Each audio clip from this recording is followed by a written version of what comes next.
코로나19 장기화로 승객이 줄면서 마을버스 업계가 경영난을 호소하고 있습니다. 상당수 마을버스 업계가 비용 감축을 위해 운행을 줄이면서 주민들의 불편도 커졌습니다. 수색역과 DMC역 주변 세부 개활 계획안이 서울시 도시건축위원회를 통과했습니다. 은평구는 이곳에 들어오는 삼표에너지 본사 29층에 전망대를 설치해 다문화박물관, 불광천 방송문화의 거리, 한문화특구로 이어지는 문화관광벨트를 완성한다는 계획입니다.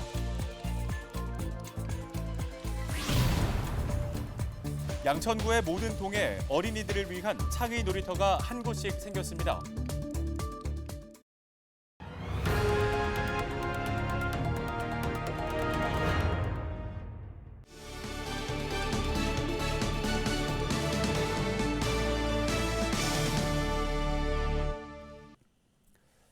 시청자 여러분 안녕하십니까? 헬로티비 뉴스입니다.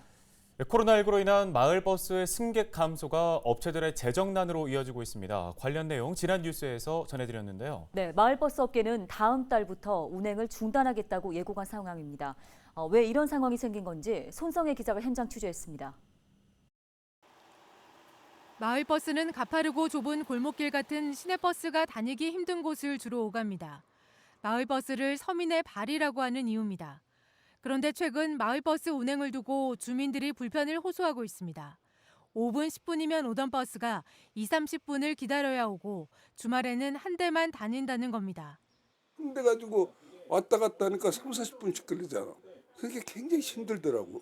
코로나가 너무 뭐 한두 시간씩 세진역까지 걸어가야 되니까. 주민들은 마을버스가 운행을 멈추는 건 아닌지 걱정하고 있습니다. 주민들도 불안해요. 마을버스가 없어지나요? 막 이러면서 걱정을 하지요. 또 그런 거. 은평구 마을버스 노선은 11개, 이 중 8개 노선이 평일엔 17에서 30%, 공휴일엔 절반으로 운행 대수를 줄였습니다. 코로나19로 승객이 줄어 경영난에 시달리고 있기 때문입니다. 실제로 지난해 마을버스 월 평균 승객 수는 전년 대비 28%, 운송 수익금은 24% 줄었습니다. 문제는 마을버스는 시내버스와 달리 준공영제가 아니어서 서울시로부터 환승 할인 손실분 일부만 지원받는다는 겁니다. 그래서 마을버스 업계는 요금을 올리거나 지원 예산을 늘려달라고 요구하고 있습니다. 인건비 등 버스 운영에 필요한 비용은 올랐는데 요금은 6년째 동결이고 환승 할인으로 업체로 돌아가는 금액은 승객 1명당 336원에 불과해 달릴수록 적자라고 주장합니다.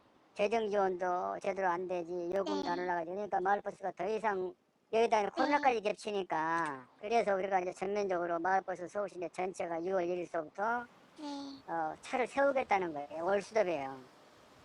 서울시는 추경을 통해 추가 지원하는 방안을 검토 중이라는 입장. 전문가들은 교통 사각지대 주민들의 교통 기본권을 보장하기 위해선 마을버스도 준공영제로 운영해야 한다고 말합니다. 마을버스가 주로 이제 산동네나 이런 교통 소외 지역에서 지하철역까지 이렇게 이렇게 연결해주는 이제 그런 서비스를 많이 하거든요. 핵심적인 어떤 교통의 그 역할을 하는 건데 반드시 그 버스 준공영제 시스템에 들어가서 적자 보전을 해주는. 헬로티비 뉴스 손성혜입니다. 다음 소식입니다. 수색역과 디지털 미디어시티역 주변이 상업과 문화의 복합 거점 지역으로 거듭날 것으로 기대됩니다. 은평구는 수색역과 DMC역 주변 지역의 세부 개발 계획 결정안이 지난 12일 서울시 도시건축공동위원회에 수정 가결됐다고 밝혔습니다. 대상지는 수색역과 DMC역 인근 창고와 LPG 충전소로 사용되고 있는 약 9,000제곱미터의 부지인데요. 구는 이곳에 29층의 업무시설과 36층, 35층의 공동주택 2개 동을 세울 예정입니다. 은평구는 수색로변 도로를 확대하고 다문화 박물관이 들어서는 등 수색역과 DMC역 인근이 크게 변화할 것으로 전망했습니다. 양천구 전체 18개 동에 어린이들이 놀이 활동을 할 수 있는 창의 놀이터가 생겼습니다. 양천구는 목사동 모세미 어린이공원과 신월 6동 강신 어린이공원이 완공되면서 민선 7기 공약 사업인 1동 1창의 놀이터 조성을 완료했다고 밝혔습니다. 창의 놀이터 조성 사업은 아이 스스로 놀이를 만들어내는 기회를 제공하기 위해 다양한 분야의 전문가와 협업해 놀이터를 재조성하는 사업인데요. 양천구는 시설물 보수와 청소, 모래 소독 등을 철저히 해 어린이들이 안전하게 놀 수 있도록 지속적으로 관리한다는 계획입니다.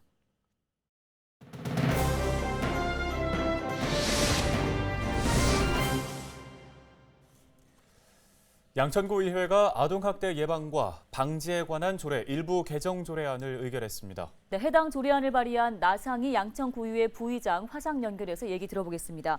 부의장님 나와 계십니까?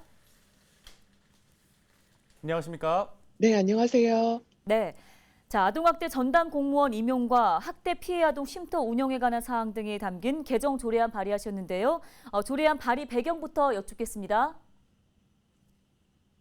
요즘 그 정인이 사건으로 인해서 굉장히 사회가 시끄럽죠. 그리고 계속적으로 반복되고 있는 아동 학대에 대한 여러 가지 그 어려운 부분들이 지금 언론상에 어, 많이 대두가 되고 있습니다. 그래서 우리 양천구에서 사회적인 심각한 문제로 대두가 되고 있는 아동 학대에 대해 그 국가의 책임을 강화하고 그로 인해서 아동 학대 전담 공무원을 임용하여 그 자치구의 아동 학대의 그 피해가 다시는 반복되지 않도록 하는 데 근거를 두고 있습니다. 현재 피해 아동을 보호하고 치료하는 학대 피해 아동 쉼터가 서울시에 5곳밖에 없습니다. 그래서 양천구에 학대 피해 아동 쉼터를 신규로 설치하고 운영하기 위한 지원 근거를 담고 있고요. 아동 학대 재발 방지나 건전한 가정 기능을 유지하기 위해서 피해 아동뿐만 아니라 그 가족에 대한 상담, 교육, 의료적, 심리적 치료 등의 지원을 할 수 있도록 그 인프라 구축하는 데 있습니다. 네, 아동학대 전담 공무원의 역할이 굉장히 중요할 것으로 보이는데 이 공무원은 그러면 구체적으로 어떤 일들을 하게 됩니까? 아동학대 신고 접수부터 조사 판단, 지원 계획 수립에 대한 전반적인 업무를 맡게 되고요. 신고 접수를 받은 후에 경찰과 함께 24시간 현장에 출동하여 피해 아동과 행위자, 주변인들 조사를 통해서 아동학대에 대한 상담 사례 판단을 진행하게 됩니다.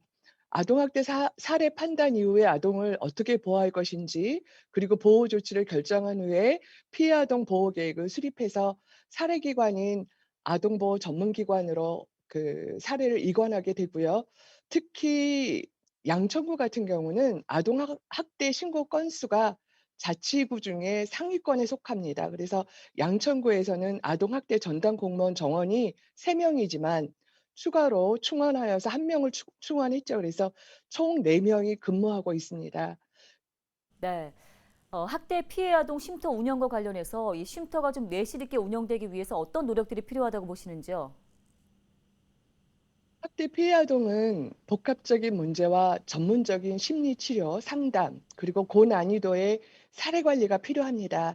지난 3월 일명 정인이법 시행이 시작됐지만 학대 신고 시 아동을 가해자로부터 즉각 분리한다는 법만 마련되어 있습니다. 분리된 아이들이 지낼 만한 쉼터와 아이들을 봐줄 만한 전문 인력을 마련하지 못했었는데 조례를 근거로 바로 예산 책정과 집행이 따라야 근본적인 문제가 해결될 수 있을 것입니다. 아동학대 대물림 끊기의 중요성은 아동학대 피해자가 부모가 되었을 때 가해자가 될 확률이 70%가 넘는다고 합니다. 아동들을 물리적으로 처벌하는 일들을 하지 말라고만 할 것이 아니라 자녀들을 체벌 없이 훈육할 수 있는 인프라 확충, 교육 체계와 학대 피해 아동들을 치유해 나가는 심리치료 상담 등의 치유가 필요합니다. 우리 아이들을 잠시 분리했다가 다시 가해자가 있는 집으로 돌아가게 하는 게 현재의 입장이라고 한다면 조례 개정 이후에 지금과 같은 문제를 해결하게 된다면 앞으로 이런 부분들이 다시 재발하지 않지 않겠느냐라는 생각을 하게 됩니다. 끝으로 그 안델센 공원묘지 언덕 구석에 사랑스러운 정인이가 안치되어 있습니다. 민관이 함께 노력하여 예쁜 정인이의 죽음이 헛되지 않으므로 아동학대 범죄가 우리 사회에서 다시는 재발되지 않기를 기대합니다. 네, 지금까지 양천구의회 나상희 부의장이었습니다. 오늘 헬로티비 뉴스가 준비한 소식은 여기까지입니다. 시청해주신 여러분 고맙습니다.